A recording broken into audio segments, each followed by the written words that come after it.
เซิ้นเด้อลุงอาป้าอาวอาพ่อใหญ่ทั้งบ้านไก่บ้านไกทั้งบ้านเหนือบ้านใต้เซิ้นทางพี่ครูสุคนเซิ้นทางพี่ครูสุคน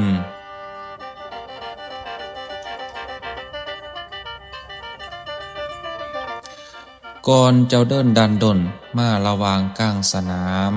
มีคนถามกลางทางระวางมาล่าบ้านสิไปใส่น้อท่านสั่งมาคือล้นล้านคือมาฝ่าวมาฟังเจ้าสิไปอิหยังคือมาสีฝ่าวเดินเจ้าด่วนพลัน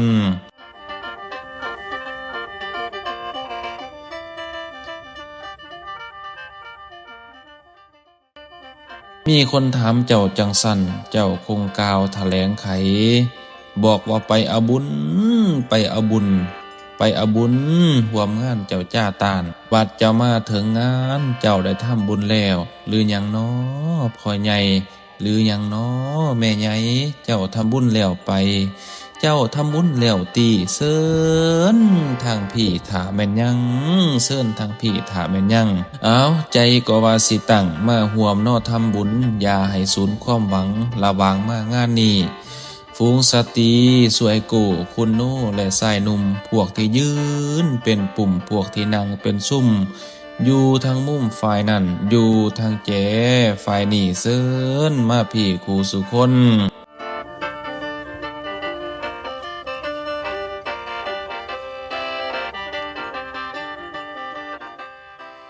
เซิ้นพ่อตาเมซนปูญาอาวอากับทั้งสาวและชายงามหนุ่มขน้องผู้เป็นน้องพวกขายของอยู่ตามห้านในงานคู่ทุกฝ่ายเซิ้นพ่อข้าแม่ขายยิงไส้คู่ทุกสั้นพากันสร้างแต่งทานอันสถานที่นี้เปรียบคือทูตเมืองสวรรค์สร้างสัมพันธ์ไมตรี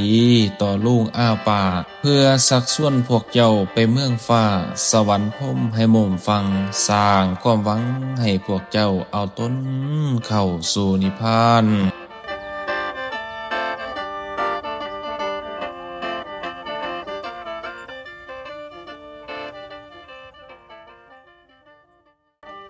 เพราะเหตุนั้นทิศเด่นจึงขอเชิญพวกท่านทุกท่านท่านทรัพย์เด้อเชิญหยิบจับเอาเงินทองอยู่ถงสตางค์แบ่ง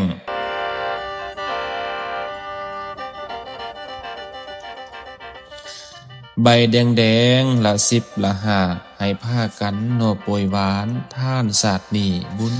สิได้ศาสตร์สิมาพี่น้องเอ้ยพ่อแม่เอ้ย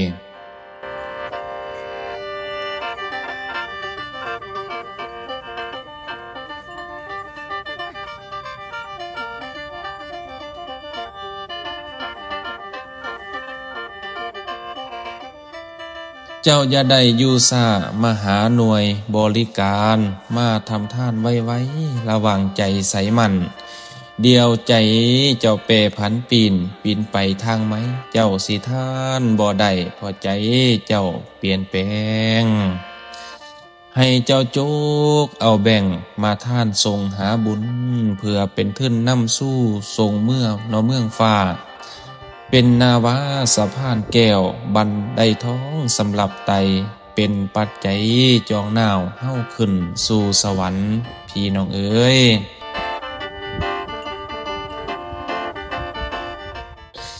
เป็นวิมานห้อยสั่นจะห้องหับอาสาในสาขาเมืองแม่นทินแดนอันสุกล้นบ่ได้จนของเขาคือเฮาน้อโลกลุ่มบุญสิกุมเหลี่ยมกังบังห้อนพอหนาวบุญสิพาหมู่เจ้าข้ามด่านโนกันดานพาเฮาไปนิรพานวางพระองค์ไปแล้วเซิ้นเจ้าแจวเฮือข้ามสงสารเด้อพ่อคันว่าล่ออยู่นานย่านแต่เฮือเจ้าลมบ่มีมุมสู่นิพพานดอกนาบ่มีมุมสู่นิพพานดอกนาพี่น้องเอ๋ยพ่อแม่เอ๋ย